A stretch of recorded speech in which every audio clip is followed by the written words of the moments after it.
Le travail ne doit pas être une planche de salut, mais une façon créative, plaisante, de passer les heures de la vie qui nécessitent une attention particulière afin de vous permettre de balancer vos vibrations et vous permettre de vivre.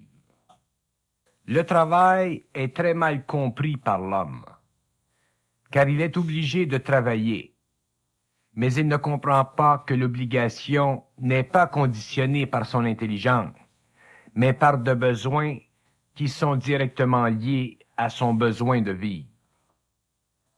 Or, le travail doit être harmonisé au genre de vie que l'homme veut vivre, sinon l'activité de travail peut devenir facilement de l'esclavage, qui risque de mener l'homme à un conflit entre lui-même et ce dernier.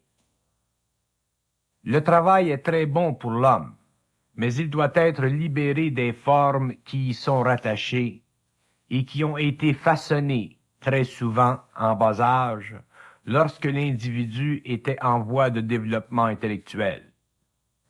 Cette période a servi à lui donner une base intellectuelle, lui permettant de travailler plus tard dans la vie, mais ne permettait pas alors à ce même individu de comprendre le rapport que doit avoir le travail avec l'être intérieur de l'homme. Bien que le travail conscient ne puisse être donné à l'homme que lorsqu'il a découvert son intérêt vital, un travail temporaire, c'est-à-dire un travail de transition, peut servir l'individu tant qu'il ne sent pas que toute sa vie est rattachée sans condition et sans possibilité de changement. Un travail n'est jamais absolu et inchangeable. Tout dépend de la psychologie de l'individu. Si ce dernier se sent rattaché à son travail et craint de le changer, il est évident que le travail deviendra un poids pour ce dernier, car il n'aura pas la capacité de le changer, à volonté. Le travail doit pouvoir être changé à volonté si un homme doit pouvoir éviter les restrictions économiques de la vie matérielle que ce travail peut imposer s'il n'est pas conscient de sa liberté intérieure. Le travail dans la vie moderne est une activité totalement incomprise. Surtout aujourd'hui, lorsque l'homme est obligé, par les occasions extrêmement matérielles de la vie, de vouloir se donner une abondance à laquelle il a droit. Il est évident qu'un homme qui est lié à son travail par le sentiment devra un jour payer le prix de ce sentiment, car un travail est toujours un travail s'il n'est pas fait pour des raisons de bénéfice personnel, c'est-à-dire pour des raisons de bénéfice réels et internes. Un travail doit toujours rapporter créativement à l'individu qui l'exécute, et la gratification ne peut pas être seulement financière, car une telle gratification ne dure qu'un moment et le cercle vicieux recommence. Mais l'individu a toujours à recommencer, et c'est justement le fait qu'il a à recommencer qui le mine, sans qu'il s'en rende compte. C'est pourquoi tant de gens aujourd'hui espèrent gagner une mini-loto, car ils ne veulent plus être obligés de recommencer à faire de l'argent, car ils savent que c'est une perte constante d'énergie. Or, si le travail est créatif, c'est dans la créativité que l'individu trouvera sa rémunération, en plus de l'aspect financier. Les gens croient qu'ils ont besoin d'un travail de haute importance pour être heureux, et ceci est une illusion, car un travail de haute importance comporte de hauts risques concernant l'habilité de l'individu de se détacher un jour de la chaîne de ce travail. Naturellement, un travail de haute importance comporte des côtés qui sont attrayants à la personnalité, mais l'ego, lui, ne peut pas toujours suivre le mouvement de la personnalité. C'est pourquoi des gens qui ont travaillé pendant de longues années à se construire un avenir, comme ils l'appellent, s'aperçoivent que toute leur vie s'est écoulée entre la maison et le bureau, et qu'ils n'ont pas eu la chance de vivre, ni de goûter de leur famille, ni de relaxer afin de goûter de la vie.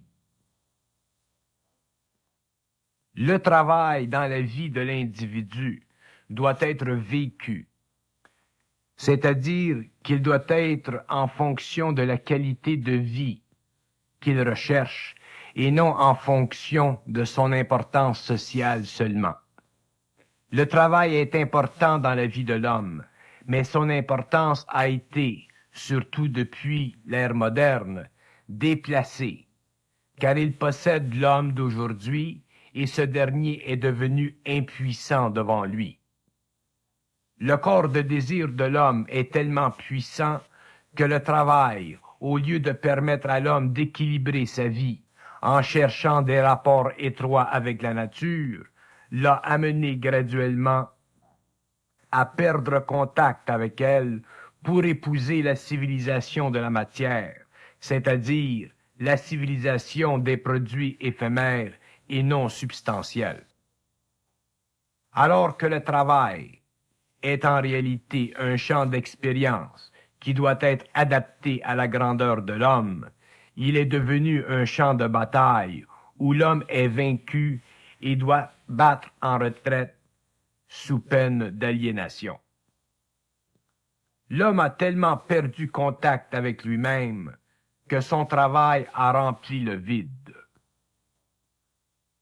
Ceci est une situation effarante car sa sécurité est devenue le travail. Or, alors que le travail a pour fonction d'humaniser la nature de l'homme, aujourd'hui, l'homme est déhumanisé par le travail. Le travail n'a plus de valeur autre que la valeur matérielle ou idéologique. Lorsque le travail s'impose à l'homme, ce dernier n'a plus le choix du travail, car ce choix ne peut être déterminé que par l'homme lui-même. Mais l'homme, tant qu'il ne se connaît pas, ne peut pas choisir son travail, c'est-à-dire le travail qui lui sied bien à tous les points de vue, car un tel travail n'est plus travail, mais une tâche créative.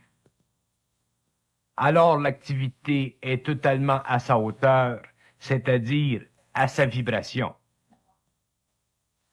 On parle souvent d'aimer son travail. Effectivement, le travail doit être plus qu'une affaire d'amour, car beaucoup de gens aiment leur travail et en meurent.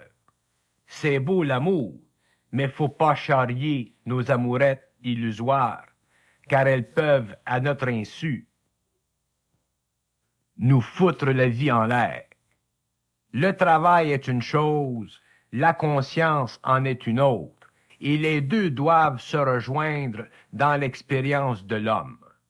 Sinon, ce n'est pas du travail réel, c'est-à-dire une activité créative de la conscience, mais plutôt de l'esclavage.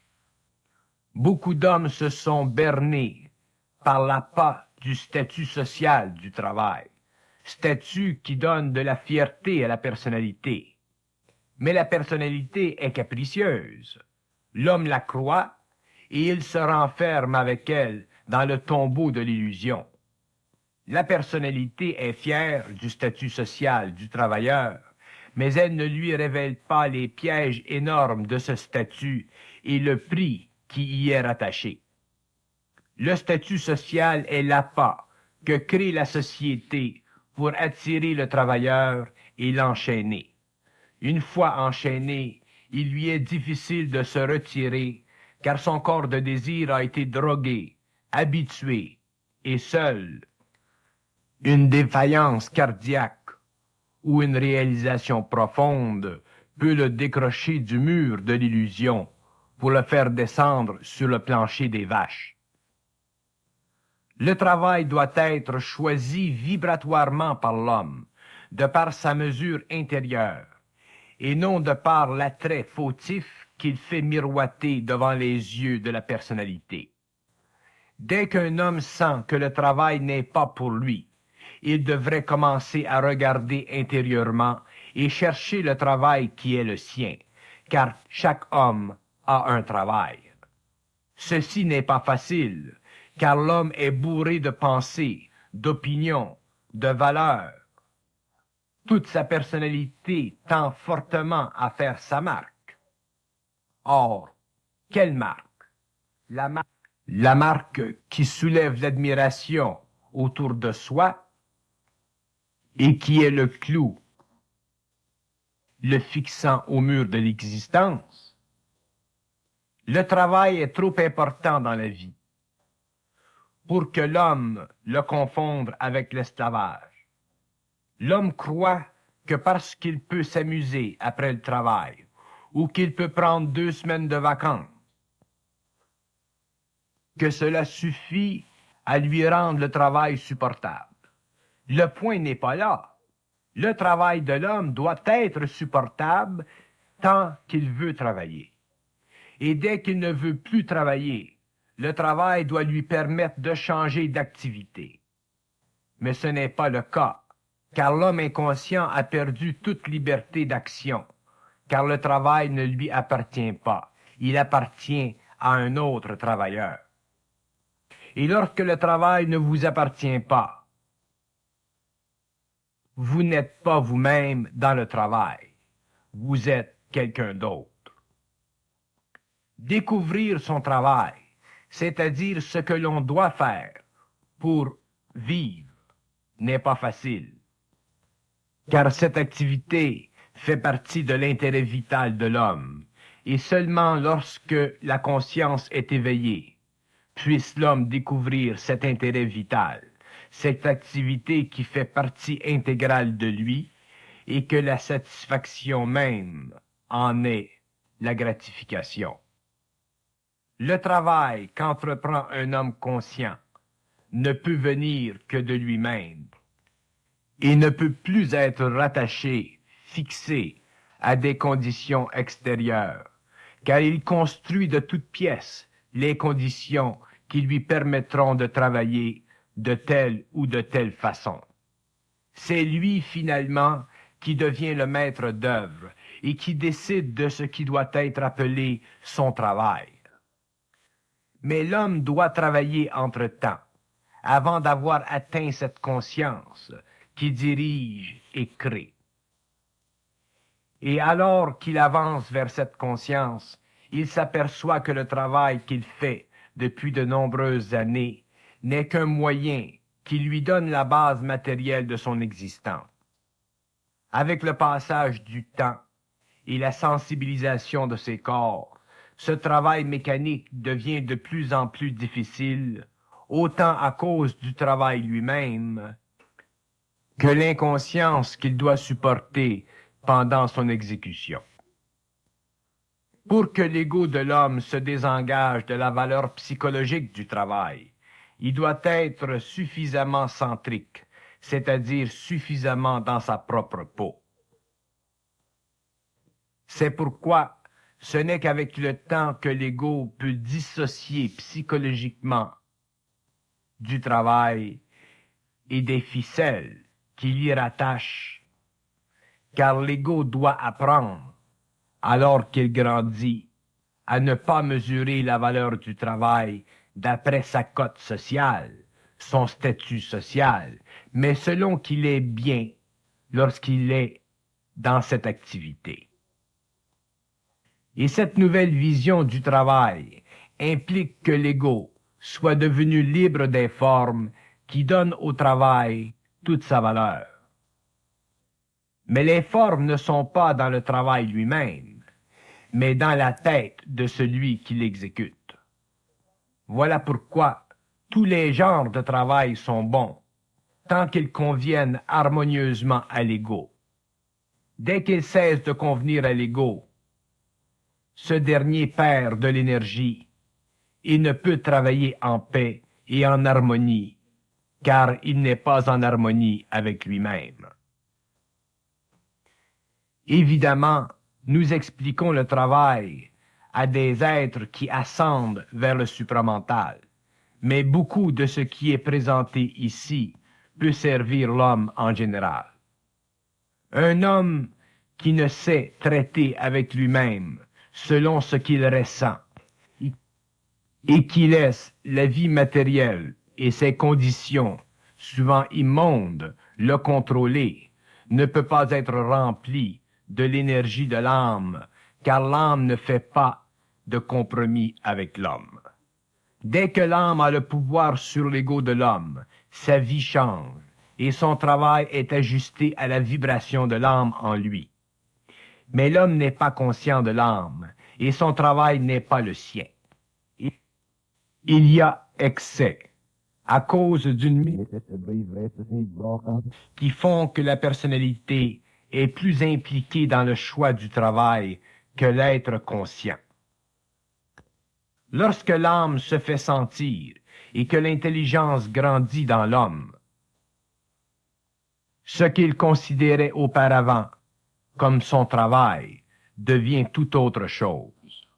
L'homme réalise que ce n'est plus cette activité qu'il veut vivre, mais une autre qui n'a souvent aucune relation avec la première.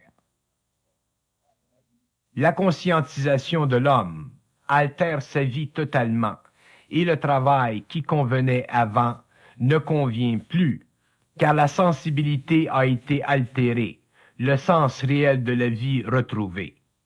Alors le travail se présente sous une forme nouvelle, détachée complètement de la fausse personnalité et de l'ego insécure. L'homme, à partir de ce moment, ne peut plus s'inquiéter de son travail, car ce dernier n'est plus une condition de vie, mais l'expression de sa vie créative.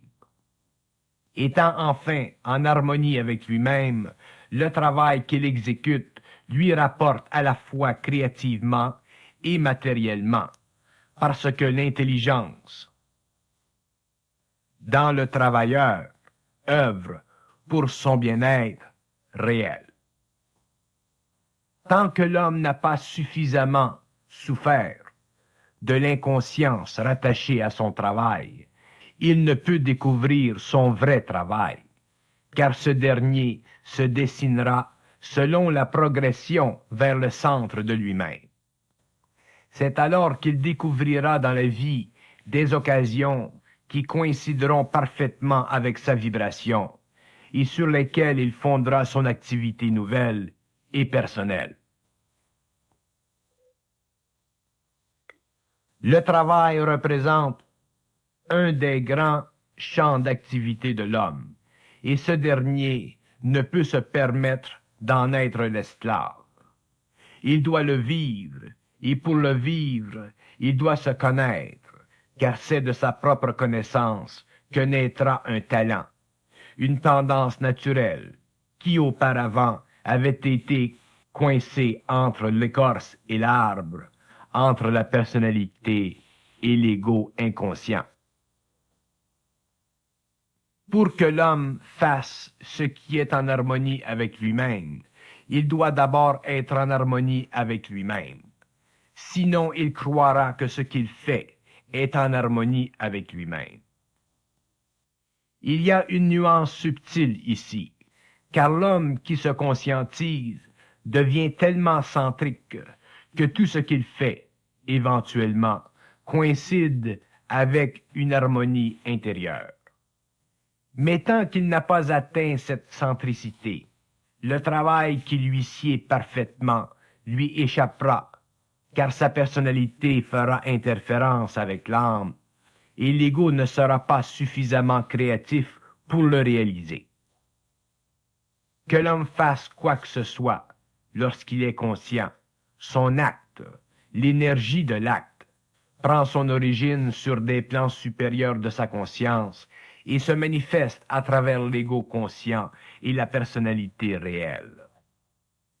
Mais tant qu'il n'est pas à ce stage de son évolution, l'énergie ne peut se manifester parfaitement.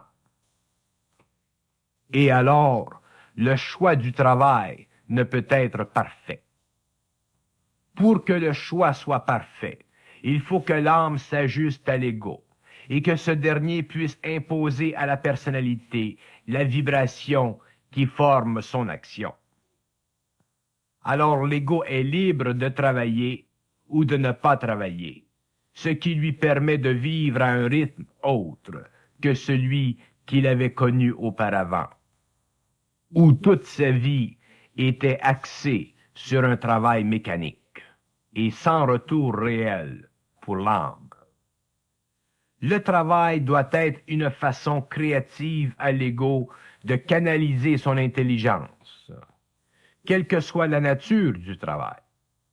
Si l'ego peut canaliser son énergie créative en faisant ce qui lui plaît, cette énergie élèvera ses vibrations et formera un pont entre son mental et son émotivité, de sorte que l'homme pourra bénéficier de son travail, pourra bénéficier du plaisir de l'acte et de l'intelligence qui crée le plaisir.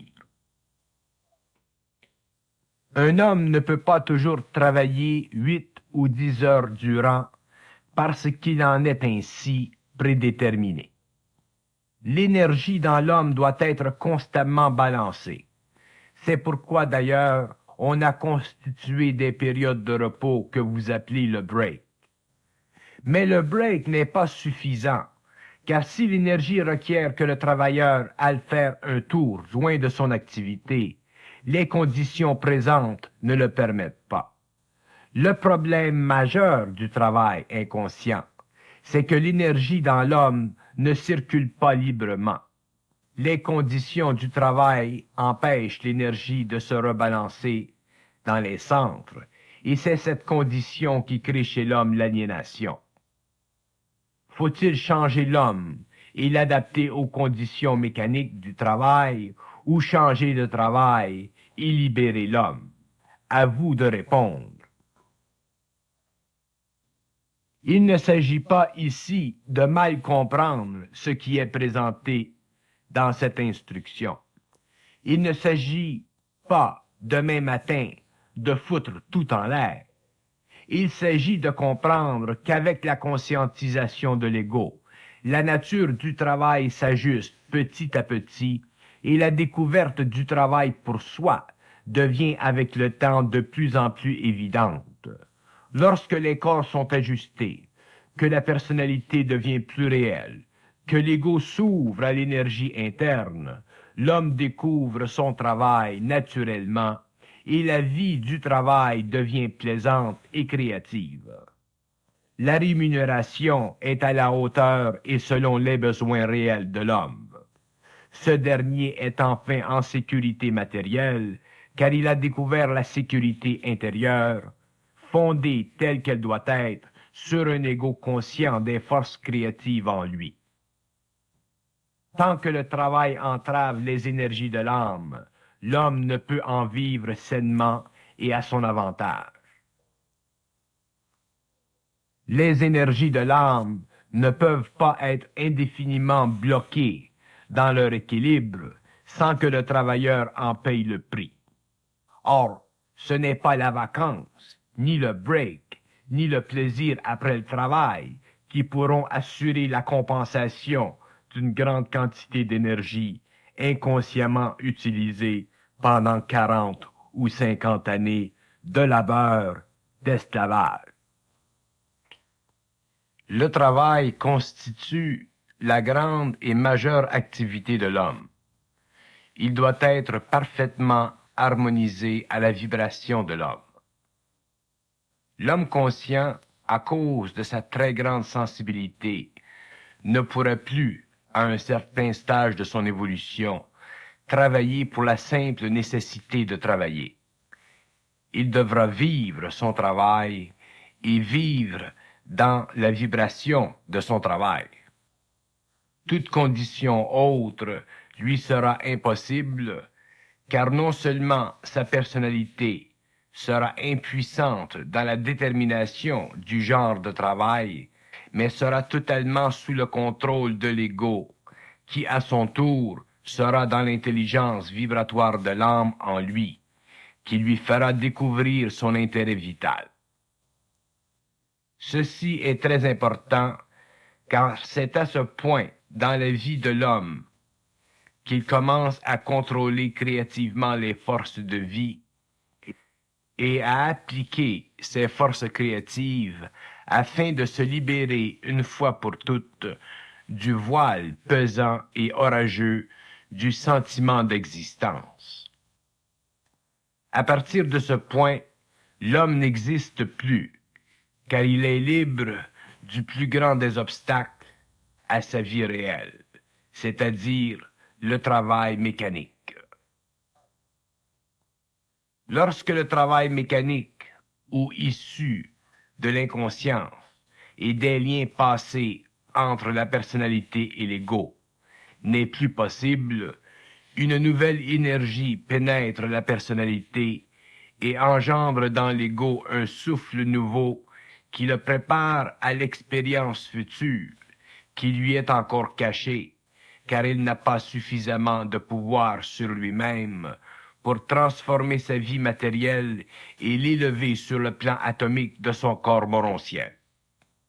Mais tout ceci vient dans le temps, et la première phase de l'homme nouveau est achevée.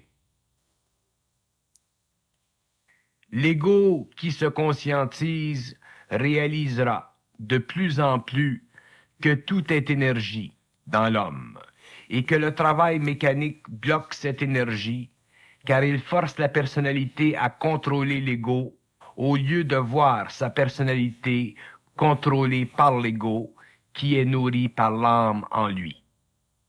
La vie parfaite nécessite que tout soit en ordre et l'ordre ne peut être dicté que par l'âme lorsque celle-ci a enfin réussi à se faire reconnaître et sentir vibratoirement. Le travail dans la vie de l'homme conscient doit être parfait, c'est-à-dire parfaitement ajusté à sa vibration, et tant qu'il ne l'est pas, ce qui peut prendre des années, toute activité de travail, quelle que soit son importance apparente, n'est que transitoire. Lorsque l'âme se fait sentir fortement dans l'homme, il lui est possible de désenchanter la personnalité de l'homme d'un travail que cette dernière aurait considéré par le passé comme ultime. Ainsi, même si un homme, pendant sa vie inconsciente, était devenu professionnel quelconque, la vibration de l'âme, une fois réalisée en lui, peut très bien le ramener à une activité de travail socialement moins importante. Ceci n'est qu'une façon d'expliquer que là où la personnalité se glorifie, l'âme a d'autres cordes à son arc selon ses desseins. Naturellement, il faut comprendre ceci dans le cadre de l'évolution de l'homme de la 5e vers la 6e race. La période de transition est une période de pénétration des énergies de la conscience supramentale et tout sur son passage est sujet à transformation.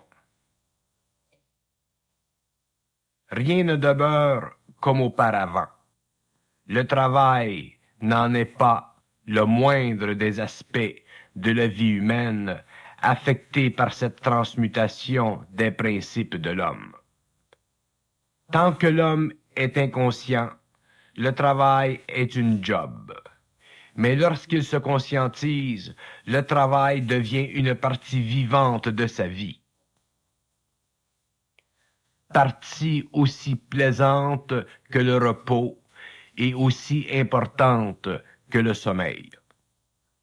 Le stress n'existe plus dans la vie de l'homme, alors, car il sait ce dont il a de besoin, car sa vie est sous le regard de la conscience en lui.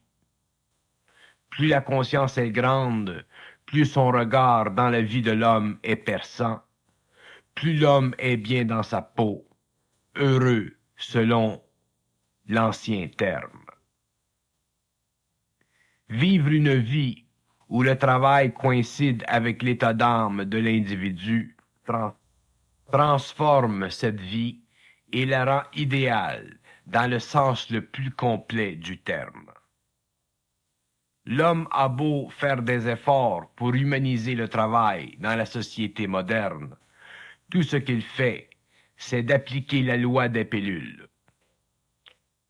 Les mots du travailleur moderne sont grands, et à ces mots ne peuvent être appliqués que les grands moyens que seule la conscience universelle peut dispenser, car elle n'est pas sujette à l'influence de la part de la personnalité. Lorsqu'elle frappe à la porte de l'ego, il n'a pas le choix d'ouvrir, sinon elle défonce, car elle, seule, sait que l'ego, qui refuse de lui ouvrir, fonde son refus sur l'ignorance de ce qu'elle peut lui offrir. Mais l'ego, c'est l'ego, la bête dans l'homme tant qu'il n'est pas conscient. L'homme inconscient ne réalise pas jusqu'à quel point ses énergies vitales sont sapées par un travail qui ne lui est pas conforme. Il ne réalise pas combien sa santé physique, sans parler de sa santé mentale et émotive, en sont affectées. Mais l'homme inconscient n'a pas de pouvoir sur sa vie, car il n'a pas la conscience pour le diriger. L'homme conscient, par contre, entre dans un champ de force intérieure qui ne peut plus le quitter, et c'est de cette force intelligente qu'il apprend. C'est de cette force que se dessine à la longue son vrai travail, celui qui le rendra sain, tout en lui procurant ce que tout travail doit faire, sécurité matérielle et gratification mentale et émotive. Ce qu'il doit réaliser, cependant, c'est que ces choses de l'esprit viennent dans leur temps, car c'est dans le temps qu'il se sensibilise pour se découvrir par vibration. L'homme ne peut pas se découvrir par désir, car son désir fait partie de son illusion. Il se découvre au contact de sa conscience vibratoire, et c'est à partir de l'énergie de cette présence qu'il ressent et qu'il comprend et qu'il sait ce qu'il doit faire. Le temps peut lui sembler long au début, car son ego ne comprend pas et ses émotions sont mélangées à son mental. Mais ceci est naturel, car il n'est pas encore prêt. Lorsqu'il est prêt, tout lui tombe rôti dans la bouche, car il a la volonté, l'intelligence qui œuvre en lui pour le forcer à ouvrir ses mâchoires. L'homme de demain dirigera de plus en plus son regard vers sa propre vie. Il verra à vivre sa vie de plus en plus en conformité avec sa personne, sa petite personne, mais sa grande personne intérieure. Il cherchera le calme, se retirera des foules et se liera d'amitié avec ceux qui le comprennent. Son travail se situera à l'intérieur de ses conditions de vie, car il n'aura plus besoin du support psychologique de sa personnalité inconsciente pour se sentir à la hauteur de lui-même. Il n'aura plus de besoin de statut social. L'homme inconscient s'appuie de tout son poids sur la valeur psychologique de son travail pour se donner une fausse valeur personnelle. Mais il ne peut découvrir son vrai intérieur, quelle que soit la valeur sociale de son travail. Le travail doit découler de la conscience de l'homme, et non à l'inverse. L'homme moderne fonde sa valeur existentielle sur le statut social de son travail ou de sa valeur économique. Mais à un certain moment de son évolution, si jamais il évolue, il doit s'élever au-dessus de cette illusion et entrer en lui-même. L'homme conscientisé ne pourra plus travailler que dans un domaine qu'il épousera parfaitement, car sa sensibilité intérieure l'en empêchera. Son évolution interne clarifiera tellement sa position vis-à-vis le travail que l'anxiété en sera totalement abolie. L'homme ne peut pas vivre dans l'anxiété car ses forces créatives sont bloquées par elle. Il doit se sentir parfaitement à l'aise à tous les niveaux de son expérience. Le travail est une source grandissante d'angoisse pour l'homme moderne, que ce soit sur le plan de la sécurité ou que ce soit sur le plan créatif. Or, un terme doit être mis à cette perte d'énergie, car l'homme conscient en souffrirait outre mesure. Tant que les corps ne sont pas ajustés à la vibration de l'âme, le travail inconscient n'est pas une source insupportable de souffrance. Mais dès que les corps sont ajustés et que l'ego se sensibilise et que la personnalité réelle se manifeste, l'homme ne peut plus vivre de n'importe quel job, car ce n'est plus seulement un problème de travail, ça devient aussi un problème d'environnement humain. Souvent, le travail lui-même est bien, mais ceux avec lesquels l'on travaille deviennent insupportables à cause des vibrations inconscientes dans l'environnement humain. C'est pourquoi beaucoup, avec le temps, chercheront à travailler soit dans le commerce d'amis avec lesquels ils seront sur la même longueur d'onde, ou qu'ils chercheront à se monter un petit commerce dont eux-mêmes seront les propriétaires. D'autres s'isoleront sur des fermes plus tard, afin de s'assurer une survie matérielle plus indépendante. Quel que soit le genre de travail qui s'amènera vers l'homme de plus en plus conscientisé, ce travail sera à la mesure de sa sensibilité vibratoire et non à la mesure de son statut social ou idéologique.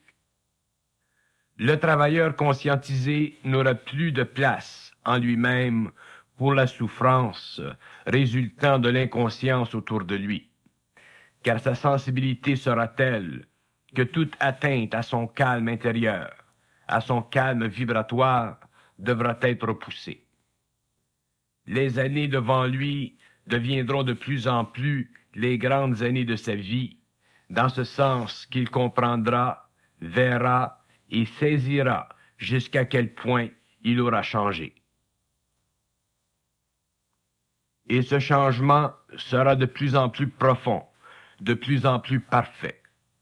Un tel travailleur ne pourra plus, à ce moment donné, interférer avec son bien-être réel à cause de sa personnalité. Il ne pourra plus être sous la domination du travail. Ainsi, l'homme conscient comprendra toutes ces choses et vivra toutes ces choses, car les fils de la lumière ne pourront plus se séparer en deux, c'est-à-dire en vrai et en faux. Leur vie sera intégrale, et le travail faisant partie de leur vie devra être ajusté à leur vie intérieure et non vice-versa. C'est pourquoi, alors que beaucoup aujourd'hui sont actifs dans de hauts postes de travail, ils se verront d'ici quelques années obligés de battre en retraite et effectivement se retraiter des grosses et importantes positions pour épouser de simples carrières qui leur suffiront, car leurs besoins réels seront hautes et les illusions de leur personnalité seront détruites. Désengagés d'un travail qu'ils avaient cru dans le passé essentiel à la vanité de leur intellect et de leur personnalité, ils se dirigeront lentement, graduellement, vers les sous-bois du travail, vers les sous-bois de l'activité humaine, heureux et calmes. Le travail réel sera enfin compris et le monde extérieur continuera sans eux. Tant que l'homme est inconscient, il est totalement aveugle, et son intelligence aussi est aveugle. Mais lorsqu'il grandit, en vision, il change tout dans sa vie, car il découvre en lui-même des forces dont il ne connaissait pas auparavant l'existence. Sa vie en est tellement altérée qu'il a l'impression d'avoir perdu son temps pendant X nombre d'années. Ce n'est pas qu'il avait perdu son temps, mais que son temps n'était pas arrivé. Mais lorsque le temps arrive, même l'ego en est surpris, car il s'aperçoit qu'il n'y a plus de demi-mesure, qu'il n'y a plus de philosophie et de rationalisation. C'est l'intelligence pure qui se fait sentir et toute l'inflation intellectuelle et émotive qui avait donné à son travail une fausse valeur se dissipe devant ses yeux. C'est à ce moment qu'il commence à réaliser le dilemme profond de l'homme prisonnier de lui-même. C'est à ce moment qu'il commence à pouvoir vibrer de sa volonté réelle et qu'il met de l'ordre dans sa vie, un ordre tellement subtil, tellement vibratoire, que les autres autour de lui, ses anciens amis, souvent ne peuvent y comprendre les raisons. Et pourtant, tout est clair et net pour lui. Tout est évident pour lui. Là où auparavant il entrait, aujourd'hui il en sort. Là où il s'amusait, aujourd'hui le bruit le trouble. Là où il travaillait, dans l'euphorie malsaine d'une condition aveugle et aveuglante, aujourd'hui il claque la porte. Votre travail doit être ce que vous avez choisi, par intelligence, plutôt que par habitude, selon les occasions que vous offre ou que vous offrez le marché du travail, où l'entreprise est devenue synonyme de tombeau, de fosse collective, où des milliers de travailleurs sont enterrés pendant des années avant d'être renvoyés à une retraite forcée, dont ils souffrent l'angoisse inconsciemment quand ils sont jeunes et effectivement à l'âge de la retraite. Avant que l'on vous retraite, parce que vous avez été mal éduqué de la vie, allumez vos phares, car la nuit est épaisse et brumeuse. Aidé de votre intelligence interne, de vos phares, vous pourrez alors librement circuler tant que vous voudrez et selon vos conditions.